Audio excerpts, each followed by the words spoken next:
యేసు ప్రాణం పోస్తాడని 4 రోజులు ఇంట్లోనే డెడ్ బాడీ. యేసు ప్రభు వచ్చి ప్రాణం పోస్తాడని కుటుంబ సభ్యులు డెడ్ బాడీని 4 రోజుల పాటు ఇంట్లోనే ఉంచుకున్నారు. దుర్వాసన రావడంతో స్థానికులు పోలీసులకు సమాచారం అందించగా వారు వచ్చి మృతదేహాన్ని తరలించారు. హైదరాబాద్లోని కుకట్పల్లిలో ఈ ఘటన చోటు చేసుకున్నది. ఈ హైదరాబాదు లాంటి మహానగరంలో కూడా ఇలాంటి మూఢ విశ్వాసం కలిగిన భక్తులు ఉన్నారంటే ఇక మిమ్మల్ని ఏమనాలి? యేసు ప్రభు అద్భుతాలు చేసిందనేది బైబిల్లో ఉన్నది, కాదంటలేము. క్రిస్టియానిటీ మీద నాకు రెస్పెక్ట్ ఉన్నది, గౌరవం ఉన్నది, కాదంటలేము. కానీ గిట్లా యేసు ప్రభు వచ్చి మళ్ళా సచినోని లేపుతాడని ఇంట్లోనే డెడ్ బాడీ పెట్టుకోవడం అనేది మరి ఏ పాస్టర్ చెప్తే వీళ్ళు ఇట్లా నమ్మిండ్లు, లేకపోతే పాస్టర్ల బోధనల వల్ల ఇట్లా పిచ్చోళ్ళు అవుతానులా? ఈ ఇంత అంధవిశ్వాసం ఎట్లా వస్తుంది ప్రజలకు? మరి గింతనా? నువ్వే ప్రభు దగ్గరికి వెళ్ళిపోవాలి, ప్రభు నీ దగ్గరికి రారు. 3 రోజుల తర్వాత యేసుక్రీస్తుల వారు తానే పరలోకానికి వెళ్ళిండు. మీరు కూడా మీరు చేసిన మంచి పనులో ఏదన్నా ఉంటే దాని ప్రకారం ఆయన దగ్గరికి మీరు వెళ్ళవలసిందే, కానీ ఆయన వచ్చి పిలుచుకపోవడం. మీరు బైబిల్ మొత్తం చదవరా? ఎవరన్నా బైబిల్ చదివేటోళ్ళు ఇంట్రెస్ట్ ఉంటే చదువురు. బైబిల్లో ఏ ఒక్కరికి కూడా దేవుడు కనబడలేదు. క్రైస్తవులు అందరూ ఒకవేళ నా వీడియో చూస్తే మీకు ఏ పాస్టర్ అన్న చెప్తాడో ఏ ఫాదర్ అన్న చెప్తాడో చెప్పడో నాకు తెలియదు, కానీ ఇగో నా దగ్గర బైబిల్ కూడా ఉన్నది, పరిశుద్ధ గ్రంథం అని ఉంటుంది, బైబిల్ ఉన్నది.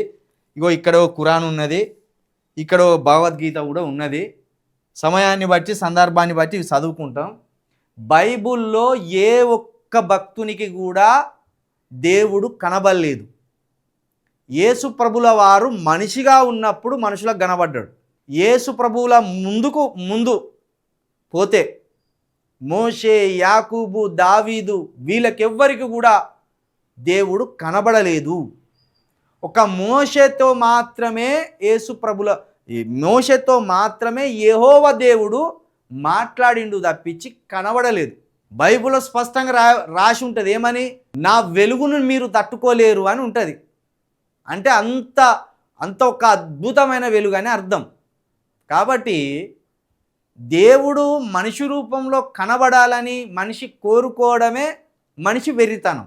దేవుడికి ఒక రూపం ఉన్నది, మనిషిలాగా 2 చేతులు, కాళ్ళు ఇవన్నీ ఉన్నాయంటే అది మానవ రూపం అవుతుంది, కానీ దేవుని రూపం ఎట్లయితుంది? ఇట్లున్నదంటే ఈ శరీరానికి ఎప్పుడో ఒకసారి మరణం ఉంటుంది.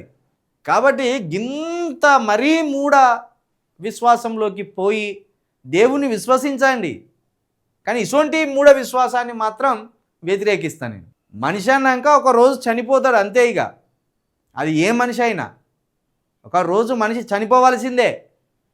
పుట్టినవాడు గిట్టక తప్పదు, అదే సత్యం. ఆ సత్యాన్ని మనం విస్మరించొద్దు. సజీవమైన జీవితం ఉంటుందని అనుకోవడమే ఒక వ్యర్థమైన ఆలోచన. ప్రతి వస్తువుకు ఎక్స్పైరీ డేట్ ఉన్నట్టు మనిషికి కూడా ఒక ఎక్స్పైరీ డేటు ఉంటుంది.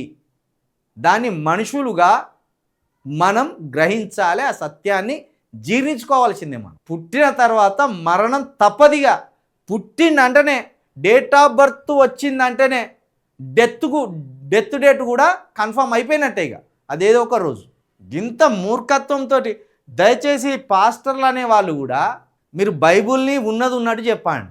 బైబిల్ని ఉన్నది ఉన్నట్టు చెప్పకపోవడం వల్లనే ఈ అద్భుతాల మాయలో పడ్డారు చాలామంది. మొత్తం ప్రతి మనిషికి ఒక క్రైస్తవులకే కాదు, భక్తులు అనేటి వాళ్ళందరికీ, వాళ్ళు ఏ భక్తులైనా వాళ్ళకి అద్భుతాలే కావాలి. నిత్యం దేవుని దగ్గర నుండి నిత్యం మంచిగా కావాలి.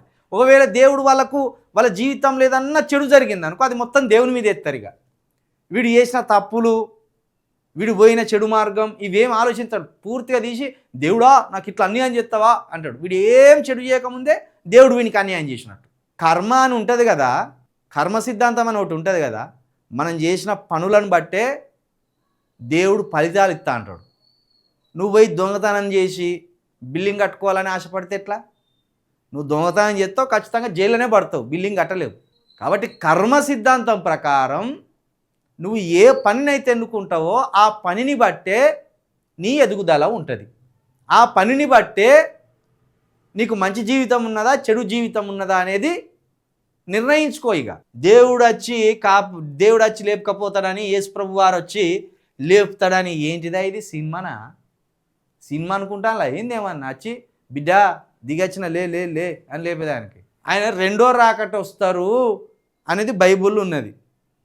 లోకమంతా ఒక చెడు స్థాయికి పోయినాక, ఒక తీవ్రమైన చెడు స్థాయికి పోయినాక యేసు ప్రభు రెండో రాకట వస్తాడు అని ఒక వాక్యాన్ని పట్టుకొని ఇలాంటి ఒక వెర్రిని వీళ్ళు కొనసాగించే ప్రయత్నం చేస్తాను.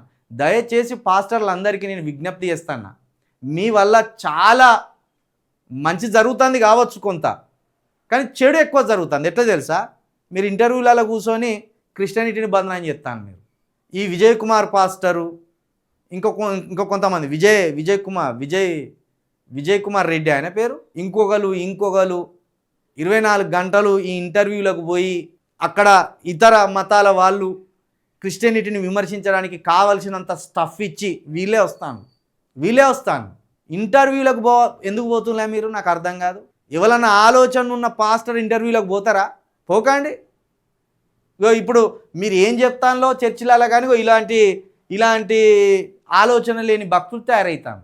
ఇక ఒకడేమో అమ్మవారు కరుణిస్తారని బలి ఎత్తాడు, వాడు పాపలను బలిస్తాడు. ఇవన్నీ సరిగ్గా చెప్పరు మీరు బైబిల్ను సరిగ్గా బోధించండి విశ్వాసులకు. ఇట్లా అర్థం లేకుండా బోధించడం వల్ల ఇట్లాంటి అనార్థాలన్నీ జరుగుతాయి. యేసుప్రభు వచ్చి లేపుతాడని 4 రోజులుగా ఇంట్లో మృతదేహాన్ని పెట్టినలా అంటే ఎంత భయంకరమైన కుళ్ళు వాసన ఎట్లుంటుంది, ఎంత దారుణంగా ఉంటుంది. ఇటువంటి తీసుకపోయి 4 దెబ్బలు ఎత్తా కానీ సెట్ గారు.